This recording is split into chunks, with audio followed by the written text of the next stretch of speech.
በእርግጠኝነት ይህንን ቪዲዮ የምትመለከቱ በተለይ ኢሚግራንት ከሆናችሁ አፕሊኬሽኑን ትወዱታላችሁ። የዶናልድ ትራምፕ አድሚኒስትሬሽን ተጨማሪ ክሶችን እያስተናገደ ይገኛል። በአሁኑ ሰዓት ይህ የትራምፕ አስተዳደር እዚህ ጋር ከምትመለከቱት አፕሊኬሽን ጋር በተገናኘ ተጨማሪ ክስ ቀርቦበታል።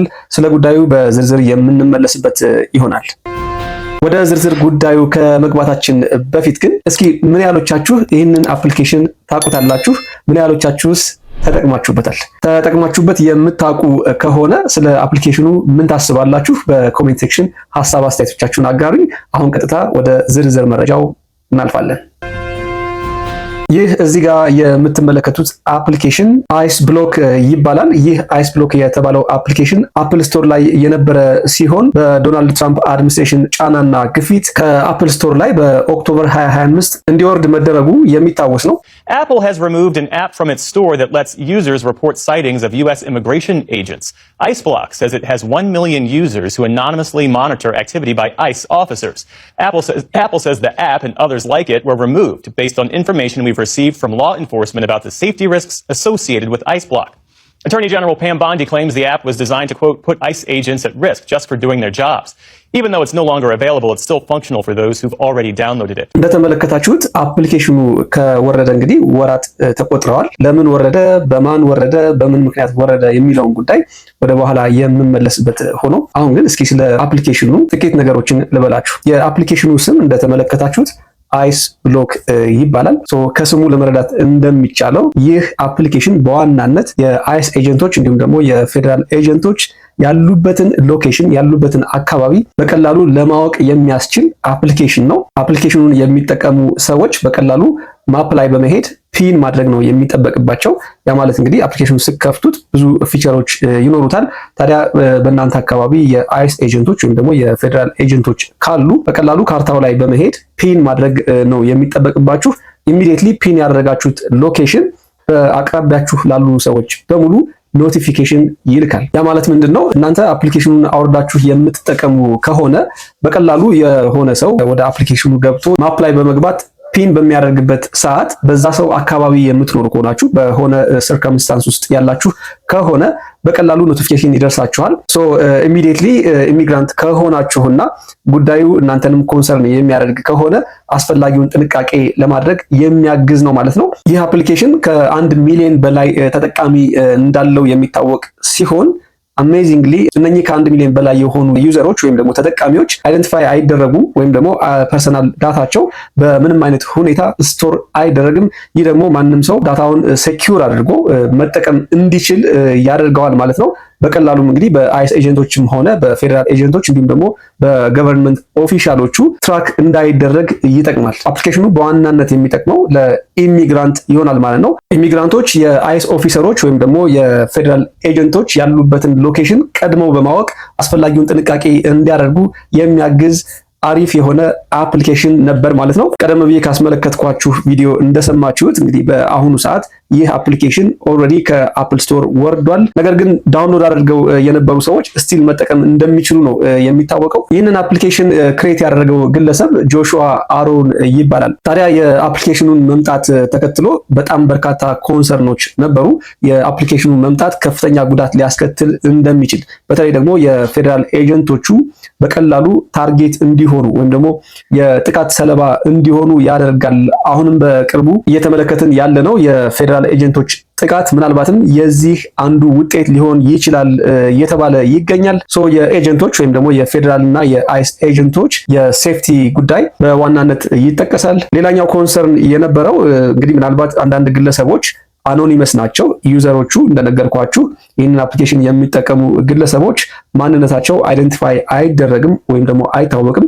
ምክንያቱም አፕሊኬሽኑ ምንም አይነት ዳታ ስቶር ስለማያደርግ ማለት ነው። ታዲያ ይህ የማንነት አለመገለጽ ጉዳይ ደግሞ የተሳሳተ መረጃ በቀላሉ እንዲሰራጭ ያደርጋል። ያ ደግሞ ሰዎች ፓኒክ እንዲያደርጉ እንዲጨነቁና ከፍተኛ ስጋት ውስጥ እንዲሆኑ ሊያደርግ ይችላል። ፕሮፐርሊ ላይጠቀሙት ይችላሉ የሚለው ሌላኛው ስጋት ሆኖ በበርካቶች ሲነሳ ሰንብቷል። በሌላ በኩል የነበረው ኮንሰርን ደግሞ ይህ አፕሊኬሽን ምናልባትም ዴቨሎፐሮቹ ይህንን አፕሊኬሽን ከፈጠሩት ሰዎች ወይ ክሬት ካደረጉት ሰዎች ምንም አይነት ዳታ ስቶር አያደርግም ወይ ደግሞ የግለሰቦችን ፐርሰናል ኢንፎርሜሽን አያስቀምጥም ቢባልም እንኳን there is a chance of data to be exposed የሚል ስጋት አለ። እንግዲህ ምናልባት አፕሊኬሽኖቹ ከባክግራውንድ ሊያስቀምጡ የሚችሉት የተወሰነ ዳታ ሊኖር ይችላል። በዚህ ምክንያት ደግሞ የግለሰቦች ዳታ ወይም ደግሞ የግለሰቦች መረጃ በቀላሉ ኤክስፖዝ ሊያደርግ ይችላል የሚልም በተቃራኒ አቅጣጫ የነበረ ስጋት ነው። ይህ አፕሊኬሽን ምን ገጠመው? በእርግጠኝነት ይህንን ቪዲዮ የምትመለከቱ በተለይ ኢሚግራንት ከሆናችሁ አፕሊኬሽኑን ትወዱታላችሁ። ምናልባትም አንዳንዶቻችሁ በጊዜው ተጠቅማችሁበት ሊሆን ይችላል። በከፍተኛ ደረጃ እንግዲህ ካላችሁ ስጋት የሚታደግ ነው። ምክንያቱም እንግዲህ የአይስ ኤጀንቶች እና ፌደራል ኤጀንቶች ሰርፕራይዚንግሊ በተለያዩ ቦታዎች እየተገኙ ከፍተኛ ሬድ ሲያደርጉ እንደነበረ የሚታወስ ነው። አሁንም ድረስ ይህንን አስቀጥለውታል። ታዲያ አፕሊኬሽኑን በመጠቀም በቀላሉ የአይስ ኤጀንቶች ያሉበትን አካባቢ ትራክ በማድረግ ቅድመ ጥንቃቄ ለማድረግ ይጠቅም ስለነበረ ለኢሚግራንቶች በጣም የሚጠቅም አፕሊኬሽን ነበረ። ይህ ግን ምናልባትም ለትራምፕ አድሚኒስትሬሽን ምቹ አይደለም።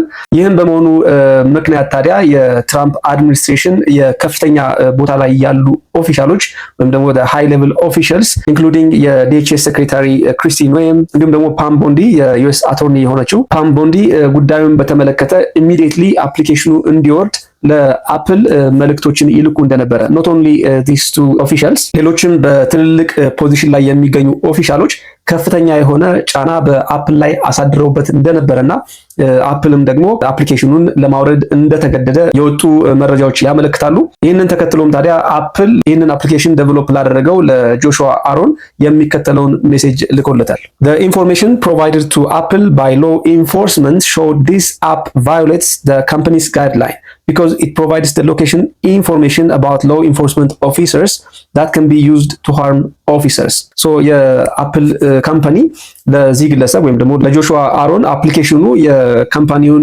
ጋይድላይን የሚጥስ በመሆኑና ምናልባትም የአይስ ኤጀንቶችንና ሌሎችን የፌደራል ኤጀንቶች ከፍተኛ የሆነ አደጋ ላይ ሊጥል የሚችል መረጃ የሚያስተላልፍ በመሆኑ ከአፕል ስቶር ለማውረድ ተገደናል። ይህም ደግሞ እንግዲህ ከተለያዩ የሎ ኢንፎርስመንት አካላት የተላለፈና ፕሬሸር ተደርገው ያደረጉት ስለመሆኑ ለጆሹዋ አሮን ገልጸውለታል። ጆሹዋ አሮንም ታዲያ ዝም አላለም። ከጥቂት ወራት ቆይታ በኋላ ቢሆንም በአሁኑ ሰዓት የትራምፕ አድሚኒስትሬሽንን ከሷል። በዋናነት ተከሳሽ የሆኑት ፓም ቦንዲ እና ክሪስቲ ኖኤም ናቸው። ሌሎችም አሉ። ነገር ግን እነኚህ ቀደም ብዬ የጠቀስኩላችሁ ኦፊሻሎች በዋናነት ይጠቀሳሉ። ይህ ግለሰብ ታዲያ አፕሊኬሽኑ ከአፕ ስቶር እንዲወርድ መደረጉ ፍጹም ስህተት ነው። ፍርድ ቤትም ጉዳዩን ሊመለከተው ይገባል። ምናልባትም የኮንስቲቱሽኑን ወይም ደግሞ የህገ መንግስቱን ፈርስት አሜንድመንት የሚጥስ ነው። ኢሚዲየትሊ ይህ ክልከላ ሊነሳ ይገባዋል። አፕሊኬሽኑም ታዲያ ወደ ነበረበት ወደ አፕል ስቶር መመለስ ይኖርበታል ሲል ክሱን አቅርቧል። የአፕሊኬሽኑ ዴቨሎፐር ጆሹዋ አሮን በዋናነት መከራከሪያ ነጥቡ ምንድነው? ሰዎች የሚያዩትን ነገር ሊከለከሉ አይገባም። አፕሊኬሽኑ የአይስ ኤጀንቶችን እና የፌደራል ኤጀንቶችን ፎቶ አያነሳም፣ ቪዲዮም አይቀርጽም። ነገር ግን ያሉበትን ቦታ ሎኬሽናቸውን ብቻ ነው የሚያመለክተው። ይህ በመሆኑ ደግሞ ሊሚት ሊደረግ አይገባም። ይህ አፕሊኬሽን ምንም አይነት ፐርሰናል ጉዳይን አይነካም። ህገ መንግስቱ ለግለሰቦች የሚሰጠውን መብት ቤዝ ያደረገ አፕሊኬሽን ነው። ከዛ ውጪ ምንም አደጋ የማድረስ ኢንቴንሽንም ሐሳብም የለውም ሲል ተደምጧል። በጉዳዩ ላይም አንዳንድ ማብራሪያ እንደሰጠ ተመልክተናል። እናድምጠው። Why do you think you have a case against Trump? Well, I think we have a case because they violated our First Amendment rights. We had Apple and Google take down the ICE block apps. Hope they continue to comply with that. If we look back in 1963, there was a Supreme Court case called Bantam Books v. Sullivan, where they defined jawboning as unconstitutional government coercion to suppress speech. And they established that jawboning is, in fact, a violation of the First Amendment. And so what A.G. Pam Bondi and this administration did to us was, in fact, jawboning. ፍርድ ቤቱ በጉዳዩ ላይ የሚያስተላልፈውን ውሳኔ ይዤላችሁ የምመለስ ይሆናል። ባለኝ መረጃ እንግዲህ አሁንም ድረስ አፕሊኬሽኑን ኦልሬዲ ዳውንሎድ ያደረጉ ሰዎች እየተጠቀሙበት እንደሚገኙ ነው። መረጃው ጠቃሚ ሆኖ ካገኛችሁት ላይክ እያደረጋችሁ አዲስ ሆናችሁ የምትከታተሉ ሰብስክራይብ በማድረግ የሳሚ ዩቲዩብ ቻናል ቤተሰብ እንዲሆኑ ግብዣይ ነው። ጤና ይስጥልን።